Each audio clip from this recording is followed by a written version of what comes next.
બે મહિલાઓ છે એ બંને પોતાના જે કાવતરું છે એની જે કર્યું છે એ બધી કબૂલાત આપી. સગીર વેની જે છોકરી છે એમને સિલેક્ટ કરવામાં આવ્યા અને પછી આ કાવતરું રચવામાં આવ્યું. દિનેશ પાતર અને સંજય પંડિત આ બંનેની ધરપકડ કરી છે. એ જે સુસાઇડ નોટ છે એમને આ સુસાઇડ નોટને FSLમાં મોકલી દેવામાં આવશે. પછી વ્યક્તિ એક્સ મળશે તો એની પૂછપરછમાં આગળ ખબર પડશે કે એવા કયા વ્યક્તિઓ હતા જેના કહેવાથી આ જે ઘટના છે એને અંજામ આપવામાં આવ્યું છે.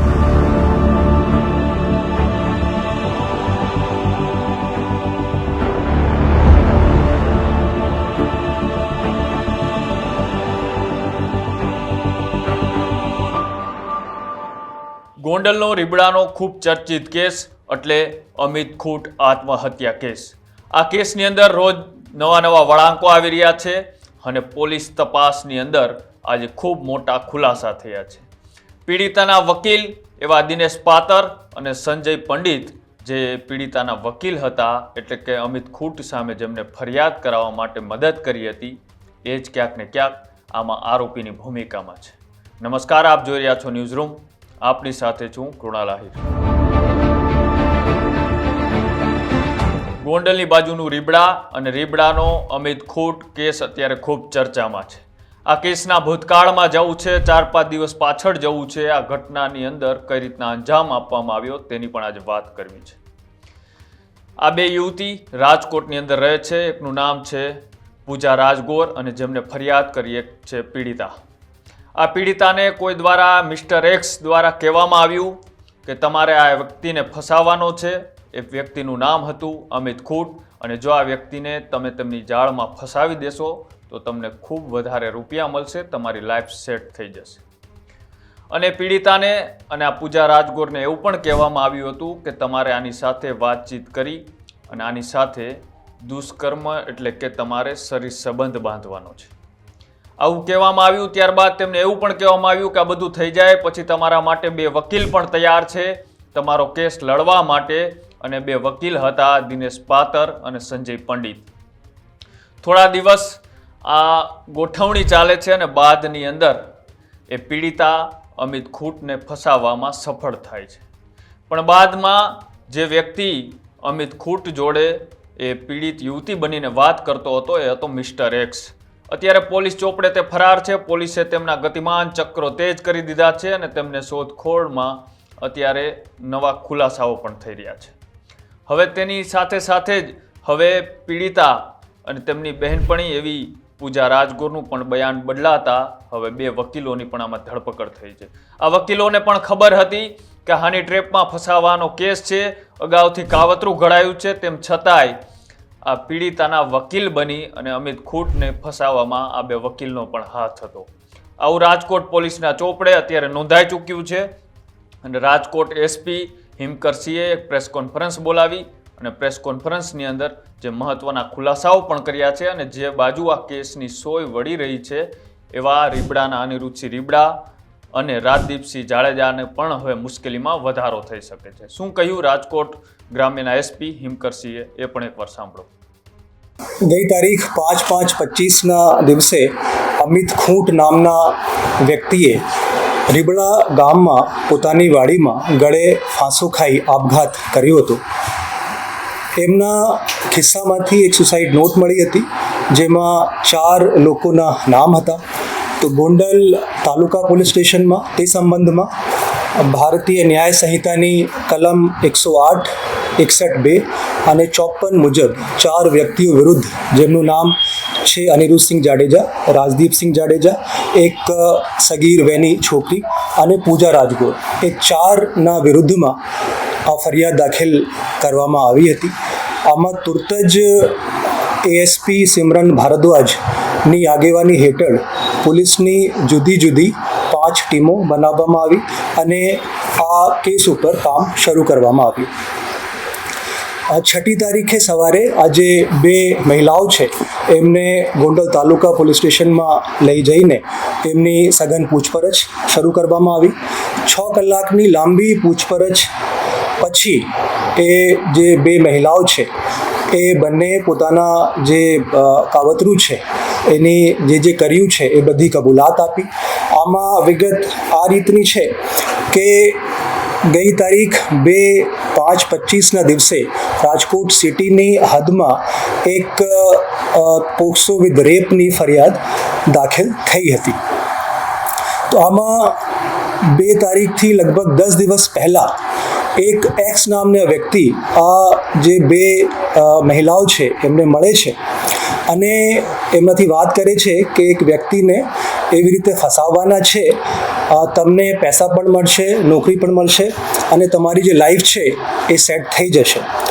એમની સાથે સાથે જ્યારે આ બનાવ બનશે ત્યારે 2 વકીલો, જેમનું નામ પણ એ માણસે કીધું, સંજય પંડિત અને દિનેશ પાતર, એ 2 વકીલો પણ તમને તમામ સહાય આપવા માટે હાજર રહેશે રાજકોટમાં. અને પોલીસ આમાં ફરિયાદમાં ના પાડે અથવા દેર કરે તો મીડિયાને બોલાવીને એ મીડિયામાં આપશે, જેથી કરીને પોલીસ ઉપર પ્રેશર બનશે અને પછી ફરિયાદ ઝડપથી દાખલ થશે. તો તમને ગભરાવાની કોઈ જરૂરત નથી. એ 2 વકીલો જે છે એ પણ તમારી તમામ લીગલ જે સહાય છે એના માટે ઉપલબ્ધ રહેશે. તો આ રીતની જે વાત છે એ જે વ્યક્તિ એક્સ છે આ બંને છોકરીઓથી કરી, એ જે 2 મહિલાઓ છે એમની સાથે એક ત્રીજી પણ મહિલા રહે છે. પહેલાં નક્કી કરવામાં આવ્યું કે ત્રીજી જે મહિલા છે એ આ જે કામ છે એને અંજામ આપશે, પણ એ પુખ્ત વયની મહિલા હતી. તો પછી એક સગીર વયની જે છોકરી છે એમને સિલેક્ટ કરવામાં આવ્યા અને પછી આ કાવતરું રચવામાં આવ્યું, જેથી કરીને આમાં પોક્સો વિથ રેપ લાગે તો આમાં જામીન જે છે એ આરામથી આસાનીથી મળશે નહીં. તો આ વસ્તુ ધ્યાનમાં રાખીને એક સગીર વયની જે છોકરી છે એના આમાં યુઝ કરવામાં આવ્યું છે. તો બંને જે છોકરીઓ છે, એક સગીર વયની અને પૂજા રાજગોર, એ બંનેની ધરપકડ 6 તારીખે સાંજે કરવામાં આવી હતી.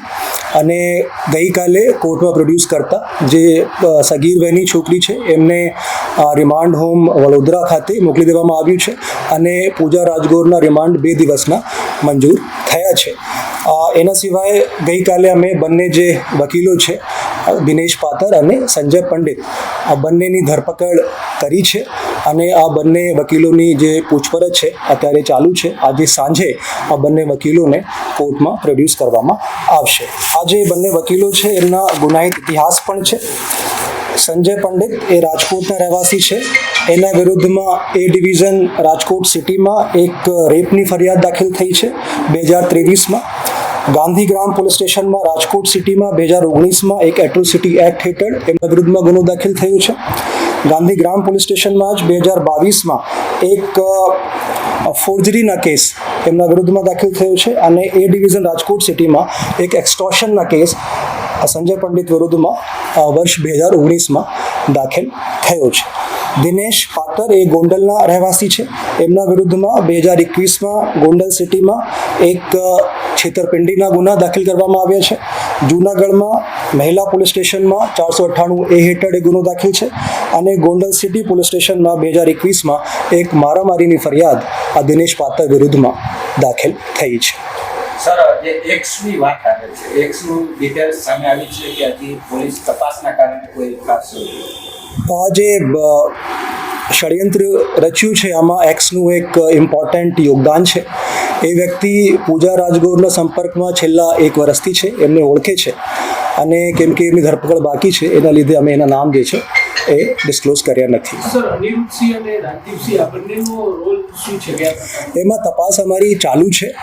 અમે 4 લોકોની ધરપકડ અત્યાર સુધીમાં કરી છે અને જ્યારે આ એક્સ જે વ્યક્તિ છે એ પકડાશે તો એની પૂછપરછમાં આગળ કોણ વ્યક્તિ હતા જેણે એમને કીધું હતું કે આ કાવતરું રચવાનું છે, તો એની જે પૂછપરછ દરમિયાન પૂછપરછ પછી જ આ જે વાત છે ક્લિયર થશે કે આમાં કોણ વ્યક્તિઓ હતા તેને એ વ્યક્તિને કીધું હતું કે આ કામ કરવાનું છે. સર, અનિરુદ્ધસિંહે સુસાઇડ નોટ પર છેડછાડ કરવાનો આક્ષેપ લગાવ્યો છે. એ જે સુસાઇડ નોટ છે એમને આ સુસાઇડ નોટને FSLમાં મોકલી દેવામાં આવશે ટૂંક સમયમાં જ. જે અમિત ખૂટ છે એના લખાણ જે છે એ મળી ગયા છે અને પ્રાથમિક દૃષ્ટિએ એવું લાગે છે કે અમિત ખૂટના જ એ રાઇટિંગ છે. અમિત ખૂંટને ફસાવવા માટે કેટલા સમયથી આ પ્રકારે આ કાવતરું રચવામાં આવ્યું? છોકરીએ કઈ રીતે અમિતને ફસાવ્યું? હા, એ જે મેં પહેલાં કીધું કે બીજી તારીખે આ બનાવ બન્યો છે જેમાં રેપ વિથ પોક્સો દાખલ થઈ છે. એનાથી લગભગ 10 દિવસ પહેલાં જે સગીર વયની છોકરી છે એને જે અમિત ખૂંટ છે ભોગ બનનાર, એના ઇન્સ્ટાગ્રામ ઉપર એક પોસ્ટ હતી અમિતની, એ લાઈક કરી હતી અને એના પછી બંને એકબીજાના સંપર્કમાં આવ્યા અને બંનેમાં ચેટ શરૂ થઈ. આટલું જ નહીં, આ જે સગીર વયની છોકરી છે એમના જે ક્રેડેન્શિયલ્સ છે ઇન્સ્ટાગ્રામના, એ વ્યક્તિ એક્સ જે છે એને લઈ લીધા અને પોતે જ સગીર વયની છોકરી બનીને અમિત ખૂંટ સાથે ચેટ પણ કરતા હતા. જ્યારે ઇન્સ્ટાગ્રામ ઉપર ચેટ કરવાની હોય તો આ એક્સ નામના વ્યક્તિ એ કરે, અને જ્યારે ફોન ઉપર વાત કરવાની હોય તો આ જે સગીર વયની છોકરી હતી એ વાત કરતી હતી. તો અમિત ખૂંટને લાગ્યું કે આ એક જેન્યુઇન કેસ છે, તો આમાં એમને મળીએ અને પછી જે આગળ થયું છે એ આપને વિધિક છે. સાહેબ, સંજય પંડિત અને દિનેશ પાત્ર સામે અગાઉ પણ અનેક ગુનાઓ નોંધાઈ ચૂક્યા છે. કયા કયા ગુનાઓ?